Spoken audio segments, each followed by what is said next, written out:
எங்கள் கூட்டணியில் இருக்கிறார் மரியாதைக்குரிய டாக்டர் அன்புமணி அவர்கள். அவருடைய துணைவியார் மரியாதைக்குரிய சௌமியா அவர்கள் இன்று உத்தரமேரூர் பகுதியில் வந்து பிரச்சாரத்தை மேற்கொண்டு தனது பணியை தொடங்கிவிட்டது பாமக. அது நிச்சயமாக அண்ணா திராவிட முன்னேற்ற கழகம் என்கிற ஒரு பெரிய வாகனத்தில் வெற்றி சரித்திரத்தை படைக்கும். சசிகலா வந்து புதிய கட்சி கொடியை வந்து அறிவிச்சிருக்காங்களா? அது தமிழக அரசியல் களத்தில் என்ன மாதிரியான மாற்றங்கள் இல்ல, அண்ணா திராவிட முன்னேற்ற கழகம் மிகப்பெரிய இயக்கம். அது ஒரு மலை. அந்த மலையோடு மோதினால் தலைதான் உடையும், அவ்வளவுதான், வேறொன்றும் இல்லை. ஏனென்றால் தொண்டர்களால் கட்டி அமைக்கப்பட்ட இயக்கம். புரட்சி தலைவர் எம்ஜிஆர், புரட்சி தலைவி அம்மா, அதற்கு பிறகு எத்தனையோ தலைவர்கள் வந்து எடப்பாடியார் இருக்கிறார். ஆகவே தொண்டர்களுக்கு யார் துணையாக தூணாக அரவணைப்போடு இருக்கிறார்களோ அவர்களை தலைவராக ஏற்றுக்கொள்வார். அப்படிப்பட்ட தலைவராக எடப்பாடியார் இருக்கிறார்.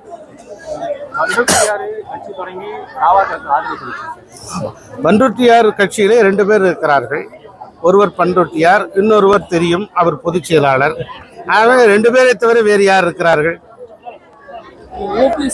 2 பேர் கொண்ட ஒரு கட்சி.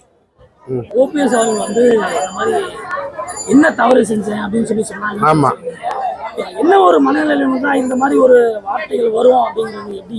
இல்ல, அதாவது வந்துங்க, அண்ணா திராவிட முன்னேற்ற கழகத்தினுடைய ஆட்சியை அகற்ற வேண்டும் என்பதற்காக சட்டமன்றத்தில் எதிர்த்து வாக்களித்தார். 2வதாக தலைமை கழகத்தை அடித்து நொறுக்கினார். 3வதாக அண்ணா திராவிட முன்னேற்ற கழகம் இது எனக்கு சொந்தம் என்று சொல்லி பல்வேறு வழக்குகளை அவர் போட்டிருக்கிறார். அந்த வழக்குகள் நிலுவையில் இருக்கிறது. இதையெல்லாம் தவறுகள் தான்.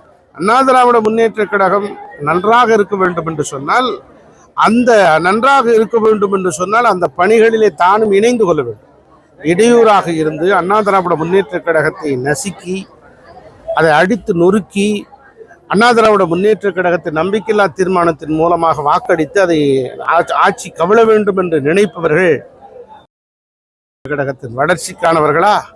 இதை மக்கள் உணர்ந்து கொண்டு புரிந்து கொண்டிருக்கிறார். மரியாதைக்குரிய திரு டிடிவி தினகரன் அவர்களை என்ன சொன்னார்? பசுத்தோல் போர்த்திய புலி என்று அவரை சொன்னார். இதுதான் ஒரே வரி. முதல்வர் அண்ணா திராவிட முன்னேற்ற கழக தலைமையிலே பாஜக கூட்டணி அமைத்திருக்கிறது. 10,000 ரூபாய் தேர்தல் அறிக்கையிலே சொல்லி இருக்கிறார்.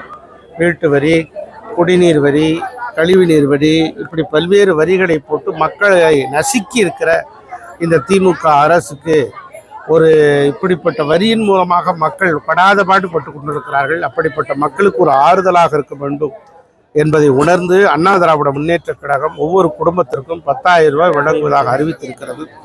இப்படிப்பட்ட ஒரு நிகழ்வு நடந்து கொண்டிருக்கிறது. பாஜக தமிழகத்திலே நிறைய இடங்களில் வேரூன்றி இருக்கிறது. ஆகவே அவர்கள் எங்களோடு கூட்டணியில் இருக்கிறார்கள்.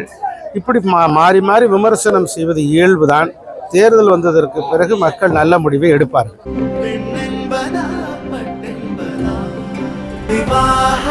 மணப்பெண்ணின் பிரத்யேகமான திருமணம் விவாஹா தி சென்னை சில்க்ஸ்.